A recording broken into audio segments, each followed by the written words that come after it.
नमस्कार दोस्तों, study bye DS में आपका स्वागत है। ग्रामीण डाक सेवक भर्ती जिसमें 3 प्रकार की पोस्टें निकली हैं, बीपीएम, एबीपीएम और डाक सेवक। इन तीनों के बारे में हम आज आपको बताएंगे। तीनों का काम क्या होता है, तीनों की सैलरी क्या होती है, इसमें आगे प्रमोशन के कितने चांस हैं और कैसे चांस हैं। पहले तो मैं आपको ये बता दूं कि इसमें फ़ीस जो है वो बहुत ही कम है। जनरल और ओबीसी के लिए 100 रुपीज़ हैं और जो वुमेंस हैं और एसटी एससी वाले जो हैं उनके लिए निःशुल्क है। और इसमें जो है एज लिमिट भी अच्छी है, 18 से लेकर 45 साल तक की एज लिमिट है। और इसमें सिर्फ 10th बेस पर हमारा सिलेक्शन होता है, इसमें एग्ज़ाम कोई नहीं होता है, ये तो सबको पता ही है। इसमें जो सबसे ऊंची पोस्ट होती है वो बीपीएम की होती है, ब्रांच पोस्ट मास्टर। उससे नीचे एबीपीएम होता है, असिस्टेंट ब्रांच पोस्ट मास्टर। उसके नीचे डाक सेवक होता है। जो बीपीएम होता है वो कार्यालय में बैठकर काम करता है और जो एबीपीएम और डाक सेवक होते हैं उन्हें डाक को जहां आई है वहां तक पहुंचाना होता है, मतलब उनका फील्ड वर्क होता है। तो इसमें योग्यताएं मांगी जाती हैं जो वो है कि वहाँ की लोकल लैंग्वेज उन पर बननी चाहिए। जैसे हमारे एमपी की लोकल लैंग्वेज हिंदी है तो हिंदी उनको आनी चाहिए और हिंदी 10th में भी उनको कंपलसरी है, मतलब 10th में हिंदी उनका सब्जेक्ट एक होना चाहिए। दूसरा है उनको साइकिल चलानी आनी चाहिए, तो साइकिल चलानी तो सबको आती है। और तीसरा है उनको थोड़ा बहुत कंप्यूटर का नॉलेज होना चाहिए। इसमें कंप्यूटर की डिग्री नहीं मांगी गई है कोई, या डिप्लोमा नहीं मांगा गया है, सिर्फ नॉलेज होना चाहिए।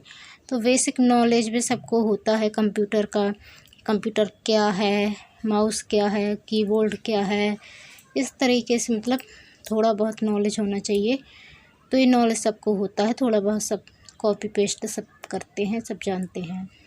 तो ये 3 इनकी अनिवार्य आवश्यकताएं हैं।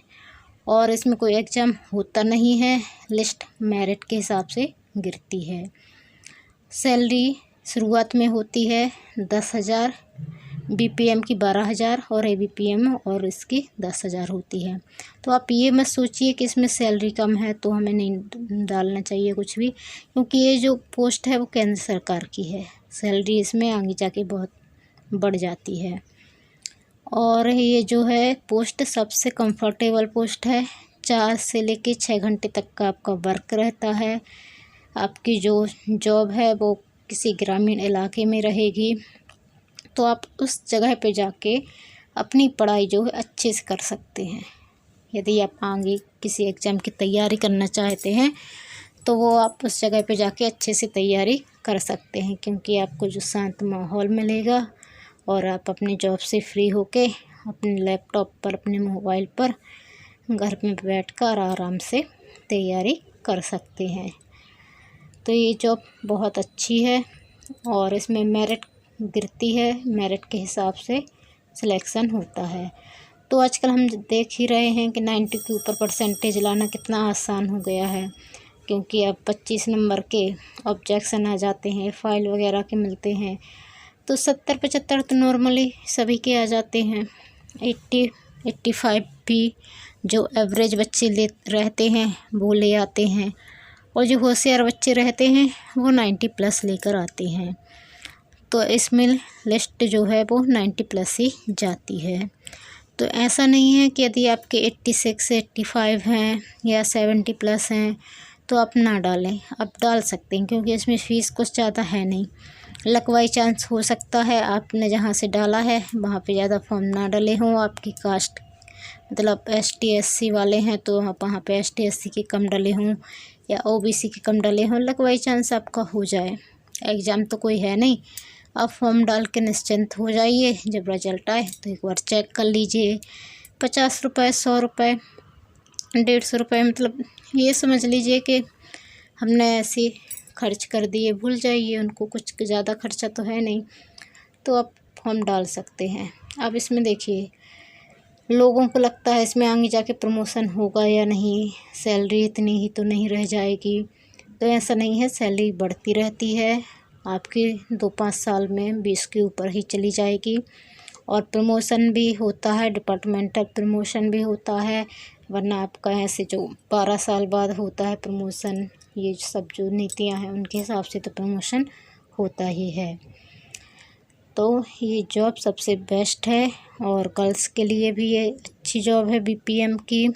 और गर्ल्स के लिए भी मतलब एबीपीएम और डाक सेवक इतना कोई कठिन वर्क नहीं है, सबके पास साधन रहते हैं डाक पहुंचाना, सबके पास मोबाइल भी है, साधन भी है, ये जॉब भी उनके लिए अब कठिन नहीं है। तो गर्ल्स भी निश्चिंत होकर इस फॉर्म को डाल सकती हैं।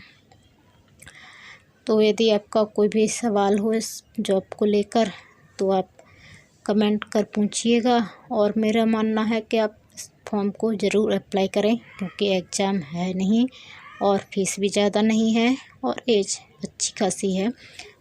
तो आप इसको एक बार ज़रूर ट्राई करें, ज़रूर इस एग्ज़ाम को वर्ड डालें, क्योंकि यदि इसमें आपकी जॉब लग गई तो ये आपके लिए बेस्ट रहेगा। आपको एक तरह से निश्चिंतता हो जाएगी। और फिर जब हम निश्चिंत होकर पढ़ाई करेंगे किसी दूसरी जॉब की तो वो भी बहुत अच्छा रहता है, मतलब हमें सिक्योरिटी रहती है, हमें एग्ज़ाम के समय प्रेशर नहीं रहता कि अरे एग्ज़ाम में नहीं हुआ तो क्या होगा, क्योंकि हम पहले से थोड़ा सेटल रहते हैं, हम पहले से गवर्नमेंट जॉब पाए रहते हैं। तो ये बहुत अच्छी बात है। यदि आपको ये जॉब मिल जाती है उसके बाद आप तैयारी करते हैं तो आप अच्छे से तैयारी अपनी कर सकते हैं, एग्ज़ाम देने में आपको कोई दिक्कत नहीं होगी। फिर जो एंजाइटी होने लगती है एग्ज़ाम के समय, उससे आप थोड़ा फ्री होकर फ्रेश माइंड से एग्ज़ाम दे पाएंगी। तो यदि आपके परसेंटेज अच्छे हैं, 90+ हैं, तब तो आपको डालना ही है। और यदि 80+ हैं तो भी आप इस फॉर्म के लिए अप्लाई कर सकते हैं। तो चैनल पर यदि आप नए आए हैं तो प्लीज़ चैनल को सब्सक्राइब कर